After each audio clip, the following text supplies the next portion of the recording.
Hi everyone, it's Lynn from Create with D&L, and we're going to make a fall picture today, and I'm going to use this damaged canvas that I got from a thrift store for $1.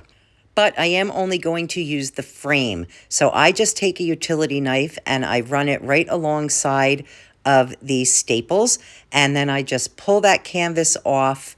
In the corners it can get tough because it's got a couple layers there, but I just tear away as much of the canvas as I can, and then I just go in, and for this project I only pulled out the staples that were sticking out. I didn't pull them all out, but you can pull them all out if you want to. And I probably will keep that canvas and maybe use that back side of it for another project. The next thing I did was paint it, and I used white paint. This is just interior wall paint that I got from Lowe's from their mistake pile. It was one of those little sample jars, and I think it was only $2.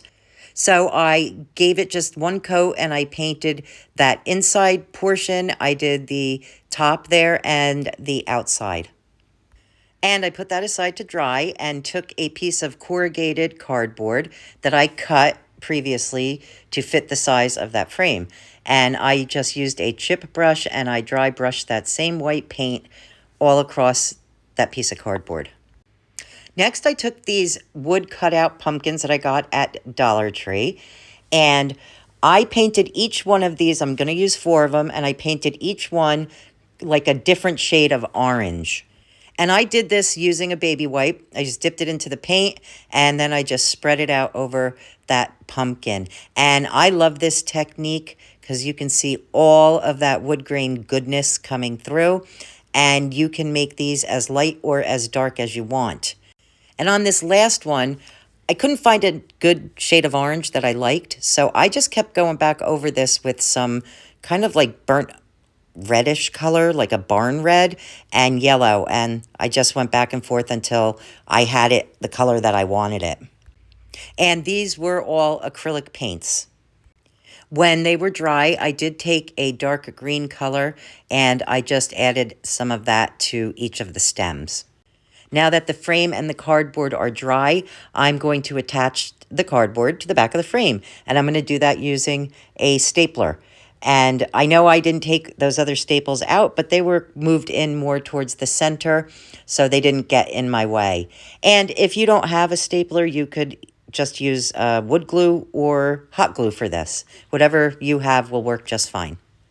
And I was going to leave this just plain white, but then I decided that it definitely needed to be distressed. So I just took some sandpaper and I went around the front of the frame. I did do that inside portion and the outside.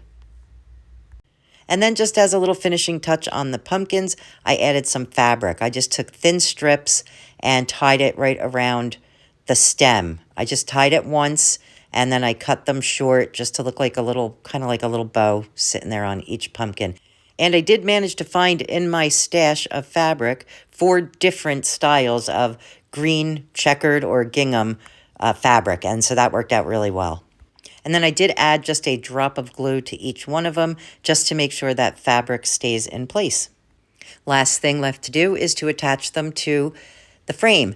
I did try it vertically at first, but I wasn't crazy about that, but you could certainly do it that way if you like to. So I switched it up and I did it horizontally.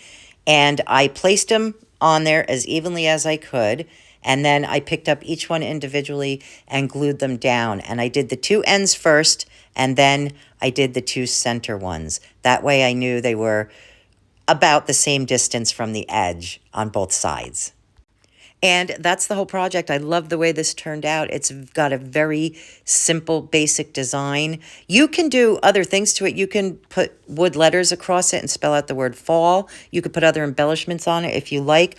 I just like it the way it is, and I hope you like it too. And I hope you give this one a try.